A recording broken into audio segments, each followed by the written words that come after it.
John Riel Casimero, Luis Pantera Neri. Knew this was going to be a war, which it is. And Micah connects with the right, then Casemiro. Lagi niyong sundan, huwag magpapahuli. Pag-usapan ni bakbakan. Isang malaking digmaan ang unti-unting nabubuo para sa mga Pilipinong tagahanga ng boxing. Sa mundong walang awa kung saan iisa lamang ang batas, lumaban o bumagsak, muling babalik sa gitna ng unos ang isa sa pinakakinatatakutang mandirigma ng Pilipinas. Down, it's down, and I think it's out. It's over. I think it's out. It's over.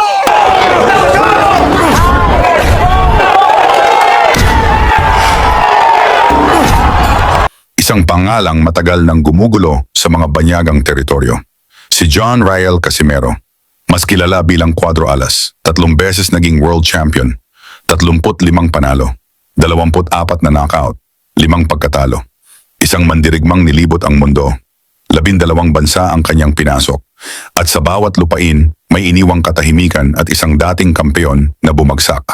Matapos ang kanyang marahas na panalo sa Japan, kung saan winasak niya si Tom Mizokoshi sa ika-5 round, isang laban na hindi kayang ipaliwanag ng scorecard,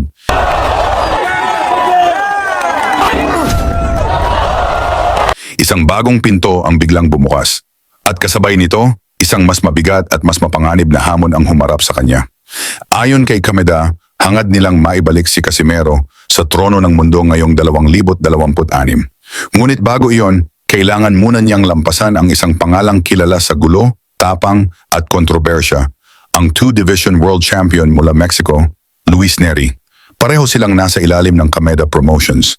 At kapag ang Kameda ang may hawak ng kwento, iisa lamang ang posibleng entablado. Japan, isang lupaing kilala sa pagwasak sa mga dayuhan. Isang lugar kung saan hindi sapat ang tapang, hindi sapat ang dikit na laban, at lalong hindi sapat ang puntos. Kung gusto mong manalo, kailangan mong patahimikin ang buong arena. At hindi biro ang pangalang Luis Neri. Siya ang kauna-unahang lalaking nagpatumba kay Naoya Inoue. Bagamat natalo sa huli, siya ang unang nagpakita na ang tinaguriang monster ay maaaring masaktan. At sa parehong uri ng suntok, isang kaliwang dumadagundong, muling napatumba si Inoue ni Ramon Cardenas. Ngunit kung si Neri ay may iniwang marka, si Casimero naman ay nag-iwan ng bangungot. 2 beses niyang ginulantang ang Japan. Una, isang Mexican knockout artist ang kanyang pinabagsak. Ikalawang round pa lamang, tapos na ang laban. Isang pagbagsak na naganap sa harap mismo ng mga mata ni Naoya Inoue.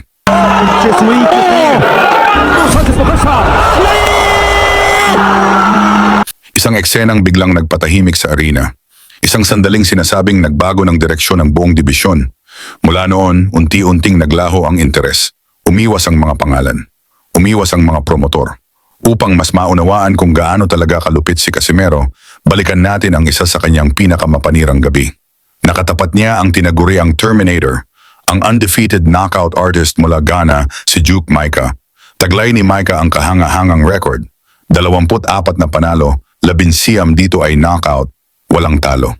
Isang Olympic boxer, isang WBO International Bantamweight Champion. Hindi ito basta-bastang hamon. People will see a good boxing, and I think I'll give good performance, and I'm gonna bring the title back home to Ghana. You know what I'm saying? So I have to be one of the best boxers from. Ngunit malinaw ang mensahe ni Casimero. Hindi siya takot. Bit-bit niya ang galit mula sa patuloy na pag-iwas ng kampo ni Inoue at Babarom.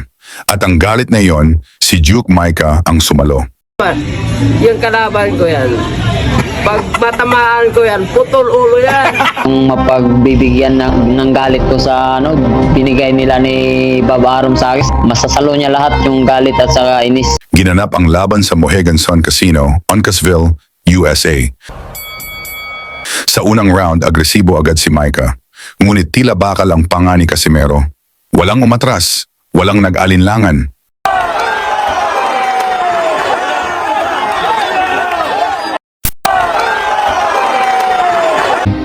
Ay tila wipek lang naman ito sa ating bida.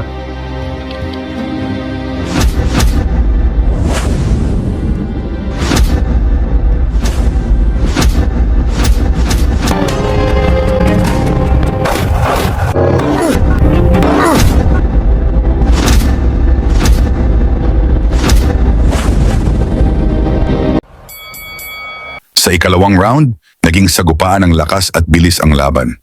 Ngunit nang matikman ni Micah ang kamao ni Casimero, nagbago ang ihip ng hangin. Do.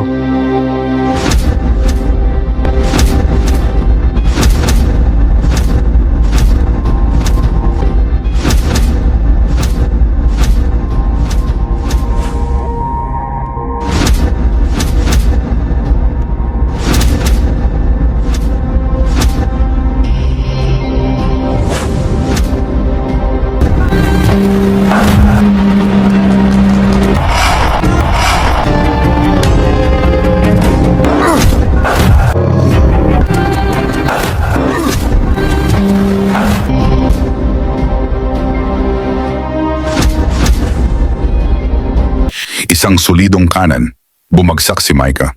Tumayo pa, ngunit halatang yumanig ang kanyang balanse. Plano na nga sanang tapusin ng ating bida itong si Doc Micah sa round 2. Subalit makikitaan mo nga rin talaga ng tibay itong pambato ng bansang Ghana.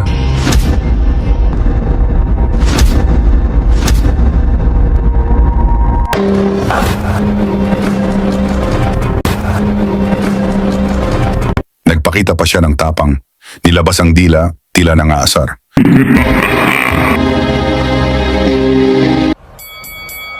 Ngunit sa ikatlong round, dito na tinapos ni Casimero ang lahat. Isang malinis at matinding uppercut mula kay Cuadro Alas. Diretso sa panga, hindi na pinatagal pa. Inawat ng referee ang laban. Panalo si Casimero sa pamamagitan ng technical knockout sa ikatlong round.